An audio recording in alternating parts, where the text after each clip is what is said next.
भाई कोनो एक के आसे हो कोनो नेक के आ मंदिर के प्रसाद तो नहीं छे जे बैठ दिए है के आ मोतल दिल भरो है मोतल दिल भरो है मुदा में डरा गेले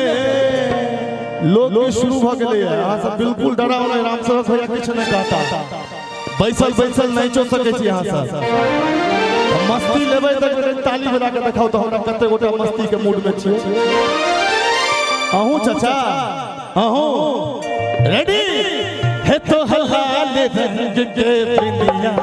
पूरा इंडिया हिला चल गेले तो हलाल रंग के बिंदिया पूरा इंडिया हिला चल गेले रूप सुमर तो हर छ रूप सुमर तो हर छ चर्चा लगा चल गेले कने हम ताली के संग गेबे सिर्फ ताली पर शाहपुर में के कोविड के बाद कनी कमजोरी बेसी हो गेले की ताली संगे है तो हलाल रंग के तो हलाल रंग के आवाज होना चाहिए जावे तो बड़ा प्रणाम करम आवाज में सुरत म्यूजिक नहीं बजते सब गोटे है तो हलाल रंग के पिंडिया पूरा इंडिया हिला चल गेले तो हलाल रंग के पिंडिया पूरा इंडिया हिला चल गेले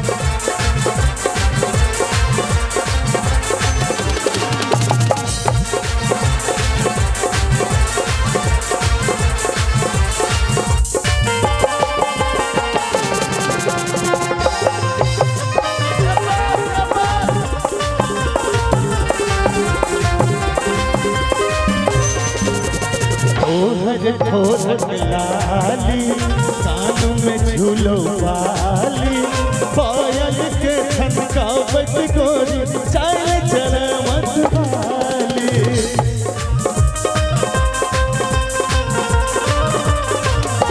आप रुक जाओ पहले सम्मान हो जाती है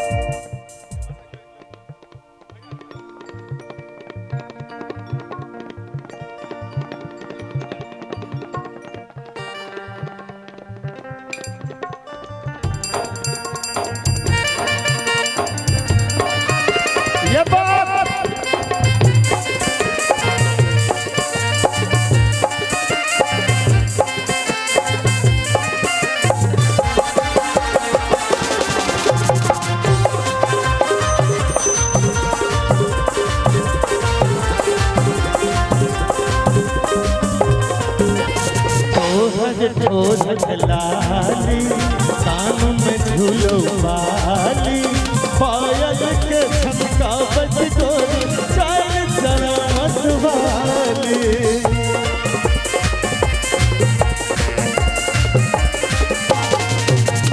दिल दे भाई कोनो एक के से हो कोनो नेक के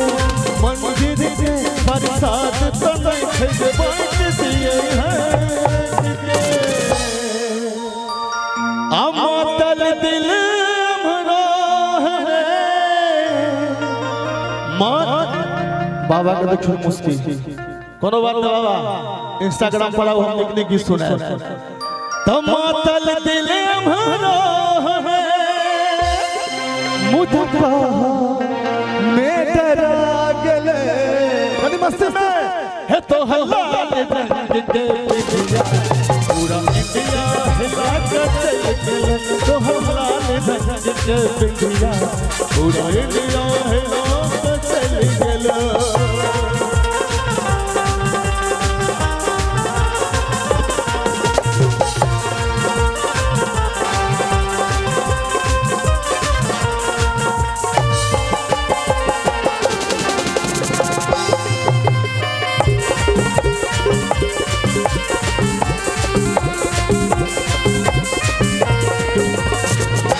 सनैन मिला हमरा सो बतियाले राधे ओय में एकटा घायल ओकरा अपन बना ले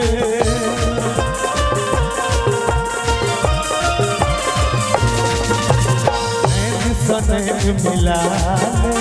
हमरा सो बतियाले राधे ओय में एकटा घायल ओकरा अपन बना ले आ तो है मीठ मीठ बतिया है तो है मीठ मीठ बतिया ई जे बना रहल छै कल इंस्टाग्राम पर डालबहक ने त हमरा टैग करी है तो है मीठ मीठ बतिया हमरा लोभा गेले तो है लाल रंग के पिया पूरा इंडिया है राजा चल गेले तो है लाल रंग के पिया पूरा इंडिया है राजा चल गेले रूप सुनर तो है रूप सुनर तो है दरिया लगा के चल गेले तो है लाल रंग के पिया पूरा इंडिया है राजा चल गेले तो है लाल रंग के पिया पूरा इंडिया है राजा चल गेले पूरा इंडिया है राजा चल गेले पूरा इंडिया। अच्छा हमरा बुझलन का छोटू भाई छै छोटू भाई नहीं छोड़े छै पूरा इंडिया हिलाता चल गेलो बहुत बहुत